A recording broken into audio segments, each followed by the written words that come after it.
आप सबको।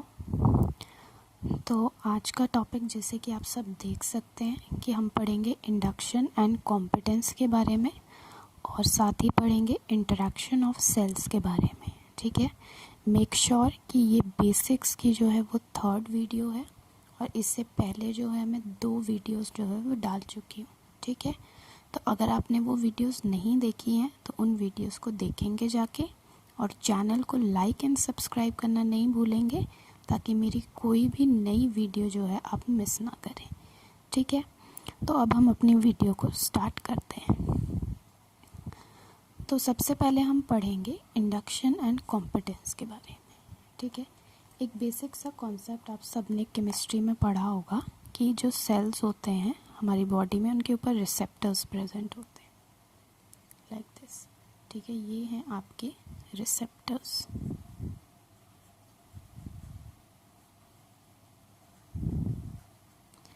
इन रिसेप्टर्स पे आके हमारे लाइगेंड बाइंड करते हैं। ठीक है, जिससे लाइगेंड नहीं पता क्या होते हैं। लाइगेंड मतलब कि सिग्नलिंग मॉलिक्यूल्स, छोटे छोटे।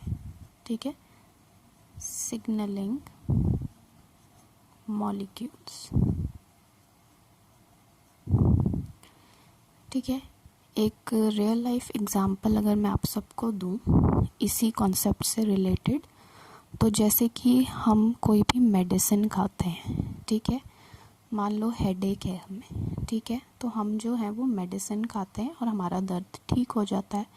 तो वो बेसिकली अगर हम देखें तो होता कैसे है, उसमें सिग्नलिंग इन्वॉल्व है। ठीक है, जहाँ पे आपका हेडेक हो रहा है वहाँ पे भी सेल्स हैं, पूरी बॉडी में सेल्स होते हैं तो वहाँ पे भी होंगे। तो वहाँ पे जो सेल्स हैं उनके ऊपर भी रिसेप्टर होंगे, जैसे कि हर बॉडी में जितने भी आपके सेल्स हैं उनके पास रिसेप्टर हैं। ठीक है, तो जैसे ही हम मेडिसिन खाते हैं, सिर दर्द की हमने मेडिसिन खाई, तो वो जाके आपके ब्लड में मिक्स होके वहाँ पे टारगेटेड एरिया में ब्लड के थ्रू पहुँच जाएगी, बिकॉज ब्लड तो आपकी पूरी बॉडी में ट्रांसपोर्ट करता है। तो उस तरीके से जाके वो आपके उन सेल्स के पास पहुँच जाएगी जहाँ पे उस दवाई को जो है अपना काम करना है। ठीक है, और वहाँ पे जाके वो रिसेप्टर्स के साथ बाइंड कर जाएगी और अपना इफ़ेक्ट जो है वो शो कर देगी। ऑल्दो कि ब्लड में जो है वो मेडिसिन पूरी बॉडी में जो है आपके ट्रांसफ़र हो रही है, ट्रांसपोर्ट हो रही है, लेकिन ये जो आपके रिसेप्टर्स होते हैं ये भी, इनमें कुछ स्पेसिफिसिटी होती है। ठीक है, ऐसा नहीं होता है कि सारे के सारे रिसेप्टर्स जो हैं वो सारे के सारे लाइगेंड के साथ बाइंड कर जाएं, ऐसा नहीं होता। अगर ऐसा होता तो ब्लड में जो है वो सारे जो सिग्नलिंग मॉलिक्यूल्स हैं वो तो सारे के सारे रिसेप्टर्स के साथ जो है वो बाइंड कर जाएंगे, लेकिन ऐसा नहीं होता है। ठीक है, इनमें भी कुछ स्पीशी तो नहीं कहेंगे बट स्पेसिफिकेशन होती है। ठीक है, कि इस तरीके का लाइगेंड जो है वो इस तरीके के रिसेप्टर पे बाइंड करेगा। हर कोई रिसेप्टर और हर कोई लाइगेंड जो है एक दूसरे के साथ बाइंड नहीं करता है। ठीक है, तो यही कॉन्सेप्ट जो है आपका वो इंडक्शन एंड कॉम्पिटेंस में लगेगा, जो भी मैंने अभी आपको समझाया। ठीक है, ये बस डेवलपमेंट बायोलॉजी की फॉर्म में जो है आपको इंडक्शन एंड कॉम्पिटेंस जो है एक मॉडर्न सा नाम दे दिया है। बाकी जो इसमें इंडक्शन और कॉम्पिटेंस में जो भी आपका कॉन्सेप्ट है वो यही है जो मैंने आपको यहाँ पे रिसेप्टर और लाइगेंड की फॉर्म में बताया है। ठीक है, तो डेवलपमेंट बायोलॉजी की फॉर्म में अब हम बात कर लेते हैं कि क्या है इंडक्शन एंड कॉम्पिटेंस। ठीक है, सबसे पहले इंडक्शन।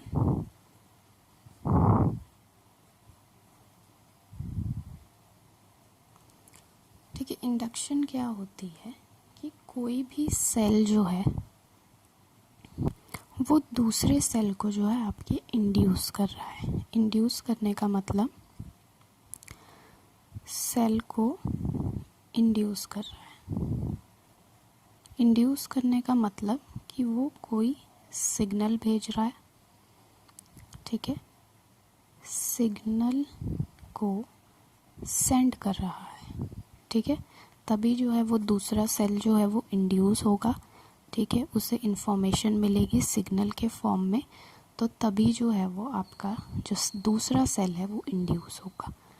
ठीक है, इंड्यूस का मतलब आपको पता लग गया क्या बोल रही हूँ मैं। अब इसके बाद हम बात करते हैं इंड्यूसर। इंडक्शन तो एक प्रोसेस हो गई, अब इंड्यूसर क्या होता है।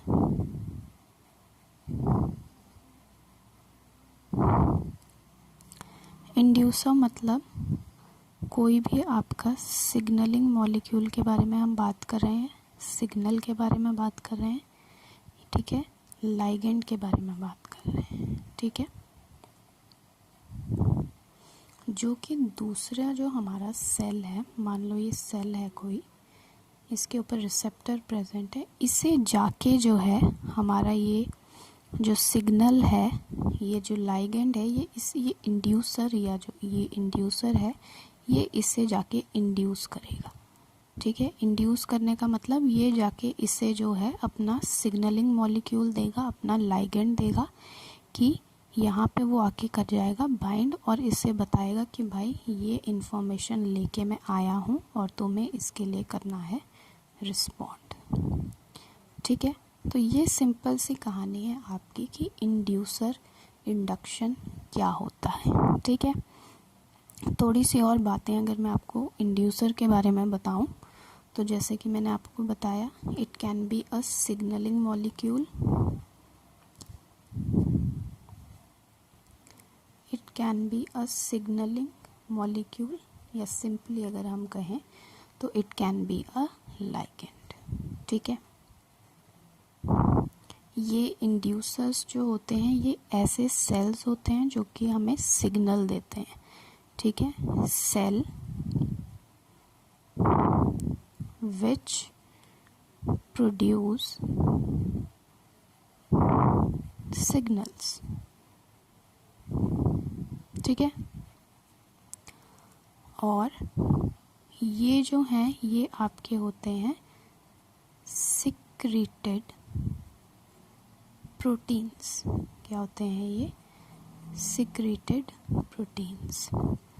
और ये जो आपके मैंने आपको बताया कि ये सिग्नल्स होते हैं, ये जाके बाइंड करते हैं रिसेप्टर पे, तो इनकी ये जो सिग्नल्स हैं ये आपके होते हैं पैराक्राइन फैक्टर्स। ठीक है, पैराक्राइन फैक्टर्स, जैसे कि पिछली वीडियोस में बता चुकी हूँ पैराक्राइन फैक्टर्स क्या होते हैं। ऐसे फैक्टर्स जो कि या ऐसे सिग्नल्स जो शॉर्ट रेंज में काम करते हैं। ठीक है, शॉर्ट रेंज में काम करते हैं। ठीक है, एग्जाम्पल पैराक्राइन फैक्टर्स का अगर मैं आपको दूं तो क्या क्या होगा? FGF फैमिली,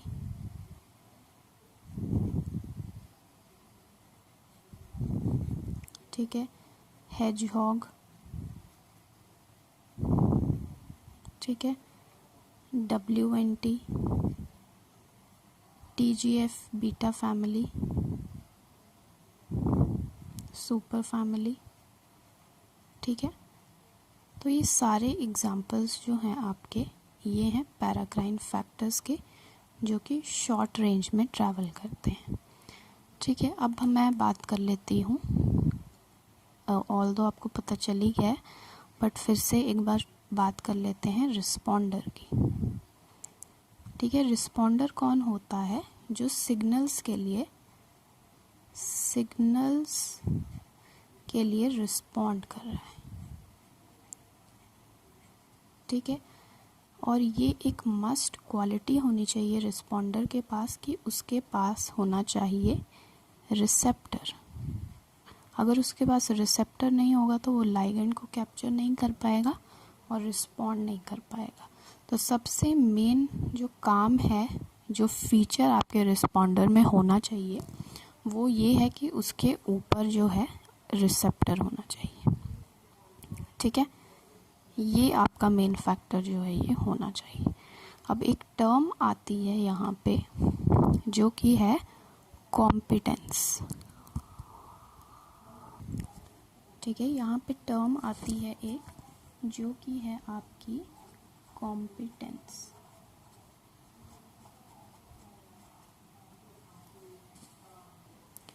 कॉम्पिटेंस का मतलब क्या होता है, जैसे कि मैंने आपको अभी एंटीबॉडी का एग्जांपल दिया, ठीक है, कि हर सिग्नल जो है या हर रिसेप्टर जो है वो हर सिग्नल के लिए जो है वो कंपैटिबल नहीं होता है। कोई स्पेसिफिकेशन होती है कि इस टाइप का जो लाइगेंड है वो इस टाइप के रिसेप्टर के साथ ही बाइंड करता है। तो ये जो स्पेसिफिकेशन है यही जो है वो सिंपली कॉम्पिटेंस कहलाती है, ठीक है। अगर मैं आपको डेफिनेशन अगर इसकी बताऊं तो क्या होता है, respond to a specific inductive signal, ठीक है। किसी स्पेसिफिक इंडक्टिव सिग्नल के लिए रिस्पॉन्ड करना, ठीक है, उसे हम कहते हैं कॉम्पिटेंस, ठीक है। तो ये आपका जो फर्स्ट टॉपिक था इंडक्शन एंड कॉम्पिटेंस वो हो गया ख़त्म। अब हम दूसरा टॉपिक शुरू करते हैं अपना, इंटरैक्शन ऑफ सेल्स। सो सबसे पहले मैं आपको एक फ़्लो चार्ट के थ्रू जो है वो आपको बताती हूँ कि इसमें हम क्या क्या पढ़ेंगे, ठीक है। तो आपको फ़्लो चार्ट में लर्न करने में इजी रहेगा और आपको समझ में आ जाएगा कि कहाँ से क्या हो रहा है, ठीक है। तो सबसे पहले जो है हम एक फ़्लो चार्ट जो है वो बनाते हैं, ठीक है। ये हम पढ़ रहे हैं इंटरैक्शन ऑफ सेल्स, ठीक है। दो टाइप की इंटरैक्शन होती हैं, टू टाइप्स, ठीक है। एक आपकी होती है proximal tissue interaction, proximal tissue interaction, और दूसरी टाइप की जो आपकी इंटरैक्शन है वो है एपिथेलियल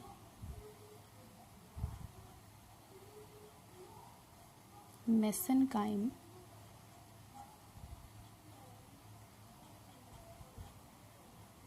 इंटरैक्शन,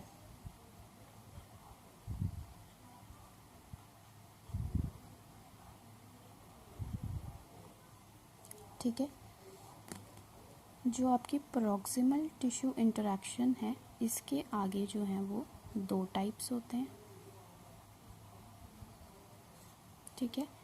क्या क्या है वो type, instructive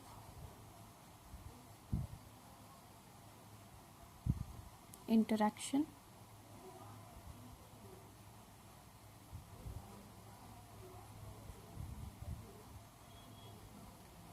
and second one is permissive interaction।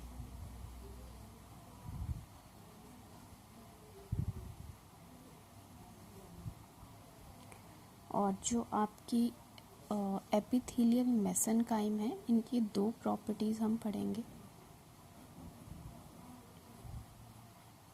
ठीक है। दो प्रॉपर्टीज़ हम पढ़ेंगे जो कि क्या क्या है, regional specification of induction, regional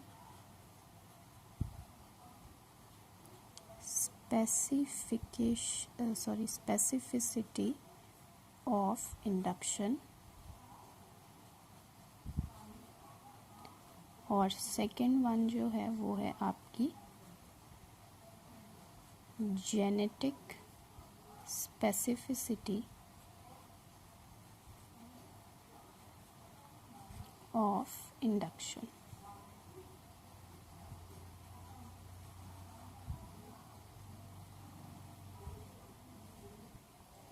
ठीक है। तो सबसे पहले हम जो स्टार्ट करेंगे वो स्टार्ट करेंगे प्रॉक्सिमल टिश्यू इंटरैक्शन से, ठीक है। प्रॉक्सिमल टिश्यू इंटरैक्शन,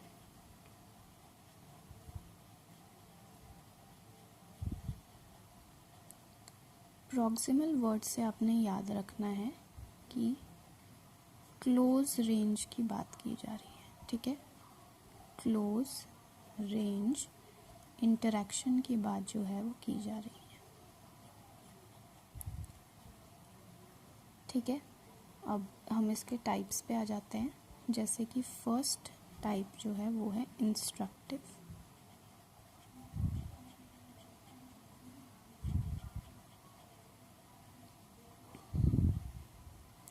ठीक है, नाम से ही पता चल रहा है कि कोई इंस्ट्रक्शन जो है आपको सिग्नल की फॉर्म में दी जाएगी और दूसरा सेल जो है वो सिग्नल को जो है रिसीव करेगा और उसके साथ जो है इंफॉर्मेशन आई होगी वैसा वो रिस्पॉन्ड करेगा, ठीक है। इस चीज़ को बताने से पहले एक छोटी सी चीज़ मैं आपको बता देती हूँ कि डेवलपमेंट बायोलॉजी की एक ब्यूटी है, क्या कि इसमें अगर सिग्नल आपको मिल रहा है, ठीक है, मान लो सिग्नल मिल रहा है कि आपको हार्ट बनाना है, ठीक है, अगर तो वो सिग्नल सेल को मिल गया तो वो बना देगा हार्ट, ठीक है।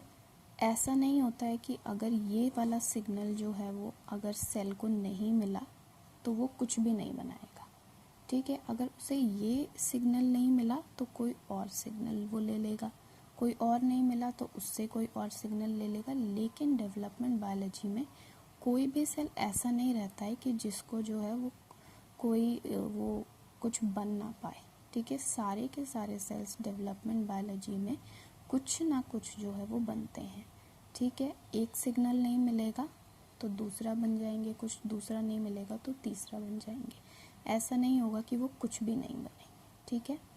तो सेम इंस्ट्रक्टिव में क्या होता है, इंस्ट्रक्शन दी जाती है, ठीक है, इंस्ट्रक्शन दी जाती है in the form of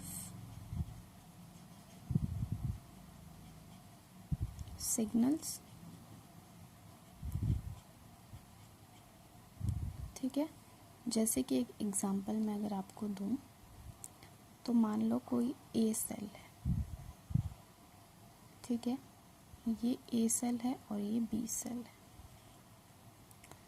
A cell ने सिग्नल दिया है आपके बी को, ठीक है, कौन सा सिग्नल, इंस्ट्रक्टिव सिग्नल, ठीक है। ये सिग्नल जो है आपको दिया और इस सिग्नल में इंफॉर्मेशन थी किडनी बनाने की, ठीक है। तो इस सेल ने जो है वो रिस्पॉन्ड किया और रिस्पॉन्ड करने के बाद इसने बना दिया किडनी सेल,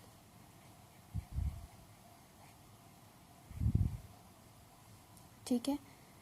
फिर मैंने क्या किया कि जो ए सेल था हमारे पास और जो बी सेल था, ठीक है, मैंने क्या किया कि ए सेल को जो है मैंने हटा दिया यहाँ से। तो क्या हुआ कि आपका जो बी सेल है उसने नो किडनी सेल फॉर्म्ड, ठीक है, कोई भी किडनी सेल की फॉर्मेशन नहीं हुई, ठीक है। हमने क्या किया फिर, ए को जो है वो तो हम पहले ही हटा चुके हैं, ए की जगह मैंने सी सेल ले लिया, ठीक है, और बी सेल तो हमारे पास था ही। तो सी सेल ने जो है कुछ सिग्नल्स सेंड किए, इंस्ट्रक्टिव सिग्नल्स सेंड किए जो कि कोड कर रहे थे आपके हार्ट सेल के लिए। तो आपका जो ये बी सेल है वो रिस्पॉन्ड शो करेगा, ऐसा नहीं है कि वो सिर्फ और सिर्फ ए के लिए रिस्पॉन्ड शो करेगा, ठीक है। अब वो सी के लिए भी रिस्पॉन्ड शो करेगा और क्या करेगा, हार्ट सेल जो है वो बना देगा, ठीक है। तो ये होता है आपका इंस्ट्रक्टिव सिग्नलिंग।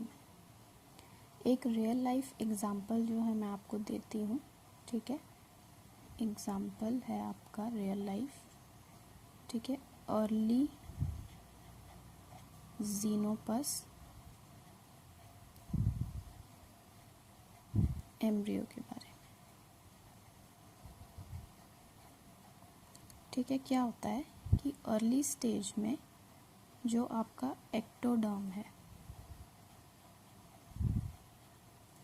ठीक है, एक्टोडर्म जो है उससे जब मैं इंडक्टिव सिग्नल दूं, ठीक है, इंडक्टिव सिग्नल या इंस्ट्रक्टिव सिग्नल्स जो है मैंने उसे दिए, तो आपका ज़ीनोपस का जो एक्टोडर्म है वो आपका कन्वर्ट हो जाता है नोटोकॉर्ड में, ठीक है।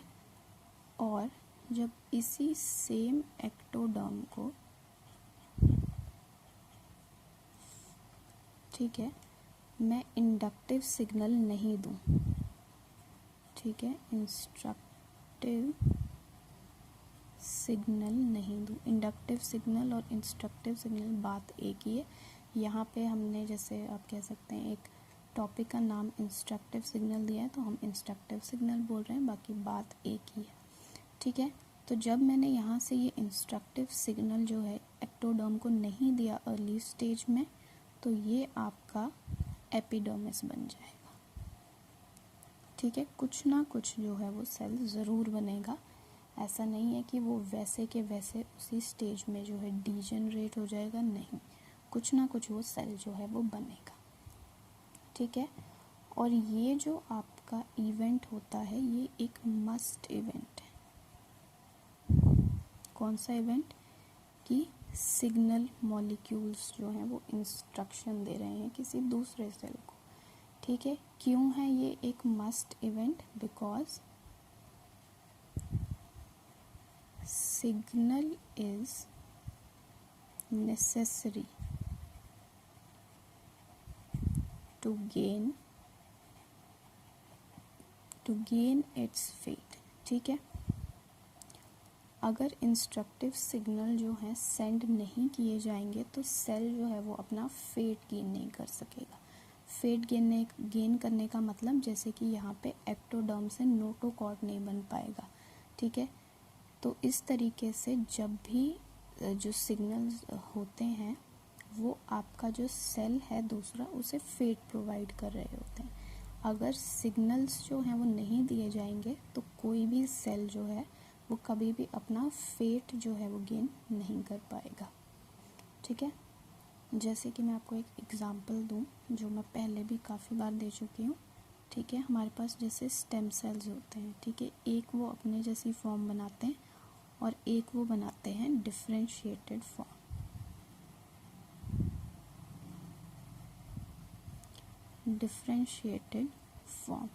डिफरेंशिएटेड फॉर्म कहने का मतलब क्या है कि उन्होंने अपना फेट जो है वो गेन कर लिया, गेन इट्स फेट, ठीक है।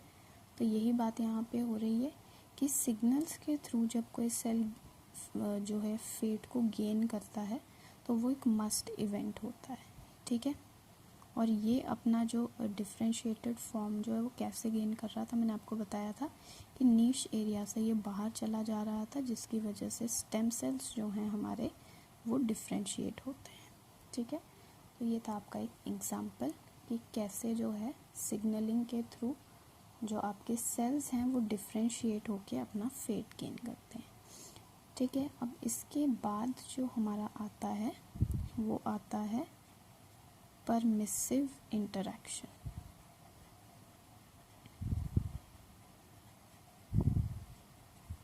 बहुत ही बारीक सा जो है डिफरेंस है इन दोनों के बीच में, तो क्वेश्चन जब आता है तो कंफ्यूज हो जाते हैं कि किस में क्या था, तो बहुत ध्यान से सुनेंगे, ठीक है। इंस्ट्रक्टिव में मैंने आपको बताया कि कोई भी सेल जो है वो सिग्नल भेज रहा है दूसरे सेल को कि तुम्हें ये बनना है, ठीक है। लेकिन परमिसिव में क्या होता है, इन्हें चाहिए होती है नीड परमिशन, सिर्फ और सिर्फ इन्हें परमिशन चाहिए होती है, ठीक है। परमिशन चाहने का मतलब क्या है? मान लो कि कोई बच्चा है, ठीक है, उसने डिसाइड कर लिया है कि मैंने डॉक्टर बनना है, ठीक है। तो उसने जो है अपना फेट जो है वो डिसाइड कर लिया है कि मैंने डॉक्टर बनना है, लेकिन अब उसे बस परमिशन चाहिए अपने पेरेंट्स से कि वो हाँ कर दे। ठीक है, सेम कॉन्सेप्ट जो है यहाँ पे लगेगा। ठीक है, कोई भी सेल है, मान लो ये आपका सेल है, ये ऑलरेडी डिसाइड कर चुका है, इसे सिग्नल नहीं चाहिए जो इसे ये बता सके कि तुम्हें जो है क्या डॉक्टर बनना है, ठीक है, कि क्या बनना है। ये ऑलरेडी डिसाइड कर चुका है कि मुझे जो है वो डॉक्टर बनना है, और इससे सिर्फ और सिर्फ जो है एक सूटेबल इन्वायरमेंट की ज़रूरत है। ठीक है, एक सूटेबल इन्वायरमेंट की ज़रूरत है। ठीक है, तो डिफरेंस आप समझ गए होंगे। एक बार मैं दोबारा बता देती हूँ। इंस्ट्रक्टिव में क्या होता है कि सिग्नल्स हैं जो आपको बताते हैं कि तुम्हें जो है क्या बनना है, लेकिन परमिसिव में हमें पहले से पता है कि हमें क्या बनना है, हमें सिर्फ और सिर्फ सूटेबल इन्वायरमेंट चाहिए, सिर्फ और सिर्फ परमिशन चाहिए कि हाँ जो हमने फेट डिसाइड किया है वो हम बन जाएं। ठीक है, एक एग्जांपल जैसे मैं आपको देती हूँ। ठीक है, अब ये जैसे कि आपका एग्जांपल है। ठीक है, इसमें क्या होता है, सूटेबल इन्वायरमेंट यहाँ पे क्या है, यहाँ पे जो ये सेल्स है ना, इन सेल्स को जो है अपना इन्होंने अपना फेट गेन कर लिया है, बस इन्हें एक सूटेबल इन्वायरमेंट चाहिए। ठीक है, तो इस केस में जो है सूटेबल इन्वायरमेंट क्या है कि इन्हें एक सबस्ट्रेट चाहिए जिसके ऊपर ये बैठ के जो है अपना जो है डिवीजन कर सके। ठीक है, तो यहाँ पे इन्हें एक सबस्ट्रेट चाहिए, एक सरफेस चाहिए। ठीक है, सब वो जो आपका सरफेस है वो फाइब्रोनेक्टिन या लैमिनिन जो है वो है यहाँ पे एग्जाम्पल में बताया गया है। ठीक है, तो ये जो है आपका, इनको यहाँ पे सूटेबल इन्वायरमेंट जो यहाँ पे वर्ड यूज़ किया गया है वो यहाँ पे है आपका फाइब्रोनेक्टिन एंड लैमिनिन। ठीक है, जिसके ऊपर ये बैठ के जो है अपना डिवीजन जो है आगे कर सकते हैं। जो फेट इन्होंने डिसाइड किया है कि हाँ मुझे ये बनना है, उससे ये गेन कर सकते हैं। ठीक है, आज के वीडियो में जो है हम यहीं पे स्टॉप कर देते हैं, नहीं तो वीडियो जो है वो बहुत बड़ा हो जाएगा। ठीक है, हमारा जो है बच गया है आपका एपिथेलियल मेसेनकाइम इंटरैक्शन और उसकी दो प्रॉपर्टीज़। ठीक है, ये जो टॉपिक है ये हम कल कवर करेंगे और हमारी इंटरैक्शंस जो हैं वो ख़त्म हो जाएंगी। ठीक है, अगर आपको कुछ समझ में ना आया हो तो मुझे कमेंट सेक्शन में बता दीजिएगा, मैं आपको दोबारा समझा दूँगी। ठीक है, thank you for watching this video.